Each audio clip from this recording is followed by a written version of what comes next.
In the final years of the Roman Empire's golden age, there lived a young boy named Aurelius Valerius, the last heir of an ancient bloodline that had served Rome for generations. His father, Marcus Valerius, was a respected general loved by the people, and his mother, Livia, came from a noble family tied to the Senate. Their loyalty and influence made them a threat to the corrupt King Severus, a ruler who craved power more than stability.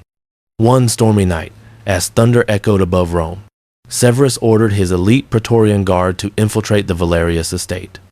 Aurelius, only 10 years old, hid behind a marble pillar as he watched the king himself enter their home, accusing Marcus of treason he never committed.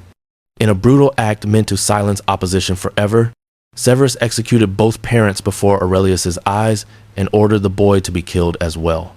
But fate intervened. A retired gladiator named Cassian, once saved by Marcus during his battles, secretly rescued the trembling child and fled with him into the countryside.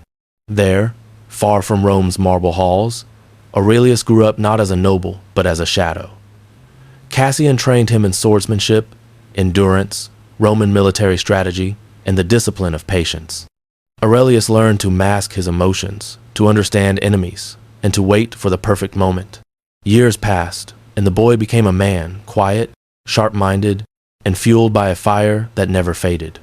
At 18, Aurelius returned to Rome under a false identity, blending into the bustling streets as Severus ruled with fear, draining the treasury and silencing anyone who opposed him. Aurelius worked as a stable hand, then as a messenger, slowly climbing closer to the palace. Eventually, he joined the Praetorian Guard, the same soldiers who had killed his family. None recognized him. The shy boy they once chased had turned into a disciplined warrior with cold, calculating eyes. From inside the palace, Aurelius saw how Severus controlled the Senate with threats and punished the poor with brutal taxes. Each injustice fueled the storm inside him. But he waited. He observed. He memorized every guard shift, every secret tunnel, every weakness in the palace walls. When the people finally reached their breaking point, riots started to erupt in the streets. Aurelius used the chaos not to attack immediately, but to gather allies. Senators who hated Severus, soldiers who had lost families to his cruelty, and common citizens who remembered the Valerius family with respect. Whisper by whisper, rumor by rumor, Aurelius built a quiet rebellion. The moment arrived during the Festival of Mars, when the king held a massive celebration in the palace courtyard. Torches burned bright, music filled the air, and Severus stood proudly on his golden platform, believing the people still feared him. Aurelius stepped forward in full uniform, his face partially lit by torchlight. He removed his helmet, revealing the familiar silver eyes of the child Severus once tried to erase. The crowd gasped, the king froze, and the guards hesitated, sensing something greater at play. Aurelius spoke loudly, his voice echoing across the marble arches, accusing Severus of murder, tyranny, and stealing the throne from its rightful heirs. Then, with the entire court watching, Aurelius challenged Severus to single combat, invoking the ancient right of noble blood.